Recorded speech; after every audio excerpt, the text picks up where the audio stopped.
আমি হচ্ছি সানজিদা ইসলাম সোমা, জাতীয়তাবাদী মহিলা দল বিমানবন্দর থানার যুগ্ম আহ্বায়ক। গণ অভ্যুত্থানে কোনো পদত্যাগ লাগে না। আমি ছোটখাটো মানুষ, আমি এটুকু জানি যে গণ অভ্যুত্থানে কোনো পদত্যাগের প্রয়োজন হয় না। প্রিয় নেতা তারেক রহমান, তিনি আমাদের সাথে, তার নির্দেশনায় আমাদের আজকের এই সমাবেশ। আপনারা নিশ্চয়ই শুনেছেন আমাদের নির্দেশনাটা, উনি আমাদেরকে কি নির্দেশ দিয়েছেন। আমাদের হচ্ছে নিরপেক্ষ নির্বাচনের ব্যবস্থা করার জন্য তারা আহ্বান জানিয়েছেন আমার প্রিয় নেতা তো অন্তর্বর্তীকালীন সরকারের কাছে, এবং তারা সংস্কার করবে। ঠিক আছে, সংস্কার করুক, যতটুকু সময় লাগে আমরা সেটা তাদেরকে দিব।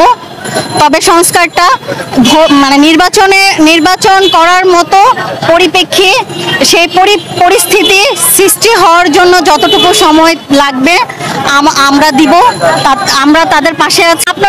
আপনারা সবাই দেখেছেন, আমি যা দেখেছি আপনারাও তাই দেখেছেন। জনগণ কি করতো সেটা জনগণের হাতে। তবে আমি একজন আইনের ছাত্রী হিসেবে বলতে চাই, অপরাধ যত বড়ই হোক না কেন তাকে আইনের আওতায় এনে বিচার করা হোক, সেটা আমি হই, আপনি হন, যেই হোক না কেন।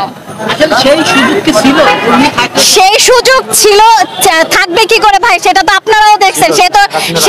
সেই সুযোগ তো রাখে নাই, সে তো সেই সুযোগ রাখে নাই, সে তো সেই সুযোগটাই দেয় নাই। প্রধানমন্ত্রী বললেন না, ওনাকে আর প্রধানমন্ত্রী বললেন না। ভাইরাল হয়েছে চুপ করে বাংলাদেশে ঢুকতে বলেন না। এই কেউ যদি ঢুকে, আমরা তো চাই ঢুকতে। সে কেন পালিয়ে গেছেন, সে তো এক কাপড়ে পালিয়ে গেছেন।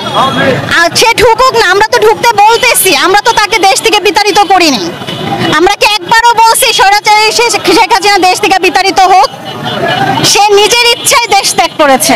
এগুলো হচ্ছে ভুয়া কথা ভাই। এই ধরনের বিভ্রান্তিকর সংবাদ গণমাধ্যমে গণ অভ্যুত্থানে আর আপনারা হয়তো বা জানেন কিনা জানি না, গণ অভ্যুত্থানে কোনো পদত্যাগ লাগে না। আমি ছোটখাটো মানুষ, আমি এটুকু জানি যে গণ অভ্যুত্থানে কোনো পদত্যাগের প্রয়োজন হয় না, সংবিধান লাগে না। সে তো ষড়যন্ত্রকারী মহিলাই, সে তো ষড়যন্ত্র করবে, সে তো আসছে, সে এই দেশের জনগণ